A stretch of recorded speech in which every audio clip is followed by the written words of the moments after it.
We have access to information anytime, anywhere. And as digital technology grows, broadcast television has had to change over the years at a pretty fast pace. Today we are taking a look inside a local television station to see how they're keeping up with the times in a digital-first mentality. Covering your hometown from 5 newsrooms across the region.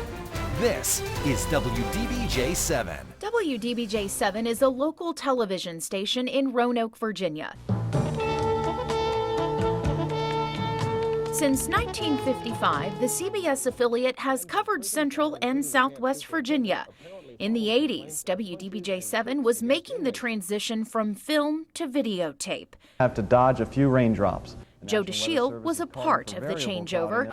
He started working for the Roanoke station in the spring of 1980. I shot my first story on videotape, my second story on film. So I've been through a number of really major transitions, starting with film to videotape. DeShiel still works at WDBJ-7 today as a senior reporter. He still craves well-crafted journalism for an area he knows well, but a few things have changed since DeShiel was in his early 20s. The digital revolution, which has probably been the biggest of all. I mean, when I started, we used carbon paper and manual typewriters. And so to go from that to the computer newsroom that we are today is just a different world. A world that requires more technology and less people. Joe said goodbye to working with the photographer a few years ago. He and all other reporters now work as a one-man band. Joe shoots, writes, and edits his own stories. Instead of packing a shooter, Joe grabs a GoPro, his camera, his phone, and plenty of batteries. Let's see how much juice and memory power I've got. Joe is in his 60s, and finding a reporter that age is rare in most local television newsrooms. Carrying heavy gear and learning digital from scratch could be why. I didn't grow up with it, so it's not a natural thing for me to be constantly posting on Twitter or writing Facebook posts and that sort of thing. Most reporters resemble someone like Leanna Scacchetti, a reporter in her 20s where a digital-first mentality almost comes natural. I remember in my first job, one of the first things we were supposed to do if we were sent to a breaking news scene immediately, my boss was like, send back a picture, send back a picture. I was already working when Facebook Lives came out. It's giving people that immediate gratification that they want. The research group Nieman Lab at Harvard University is made up of about 200 media experts. When looking at the future of journalism, they predict the traditional formats of how we consume news will change.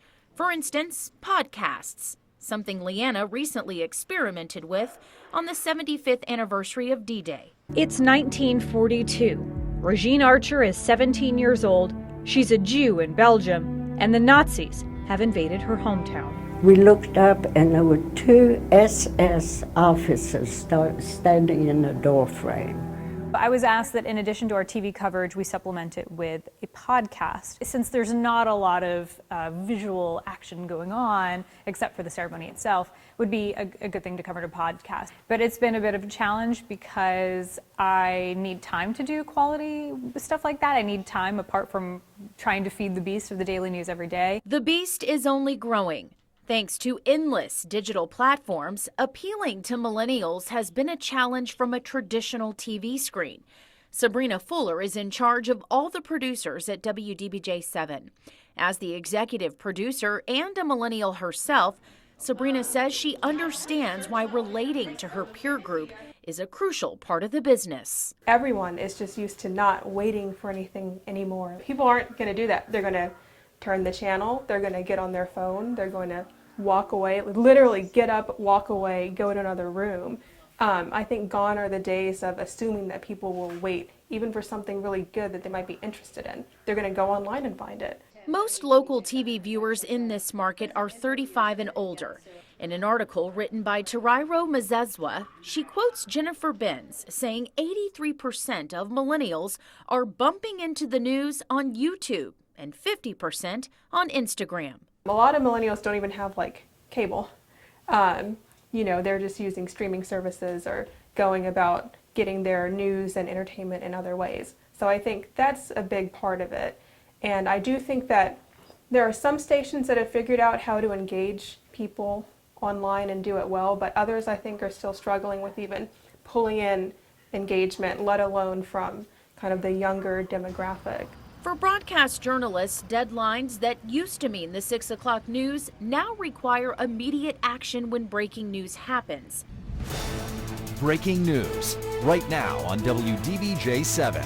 After an intense 18 days of searching, the Franklin County Sheriff's Office says Michael Brown was taken into custody without incident. But before viewers find this on their TV screen, the station has already posted the news on social media and sent push alerts to viewers' phones. At least 2 people have died, and the hurricane has left widespread damage. It was August of 2011, and Joe DeShiel was sent to Virginia Beach to cover Hurricane Irene.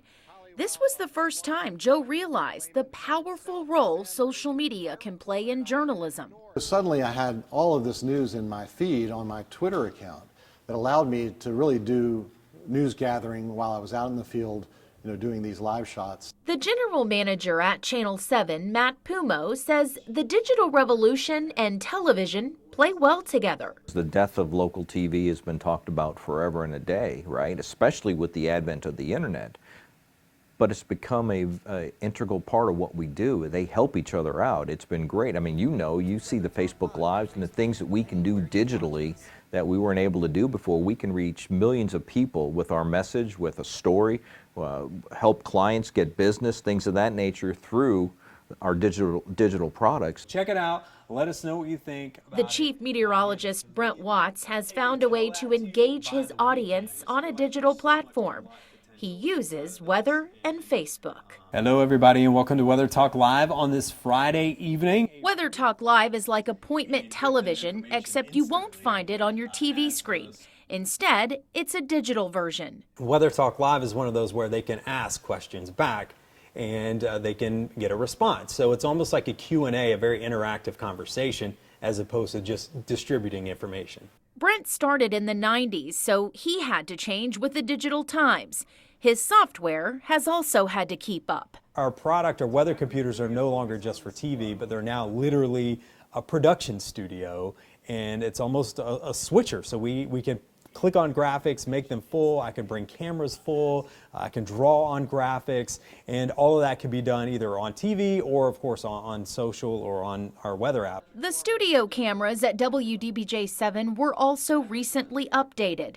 What started out as huge cameras with a human operator standing in the back have now transformed into a smaller size camera operated by an automated computer program. You go into an automated newsroom. There's a dramatic shift from having 11 people put on a newscast to basically 4. It's all software based, it's all automated, so now the cameras, with a punch of a button, you can set camera shots, you can set the commercial lineup, you can set the script, you do everything with a punch of a button. Those buttons are being pushed from inside here, the control room. As you can imagine, the look of these control centers have also changed dramatically. Digital platforms are changing so fast, and in order for broadcast television to remain relevant, it must also continue to change. So, what will television news look like next? That remains to be the famous question.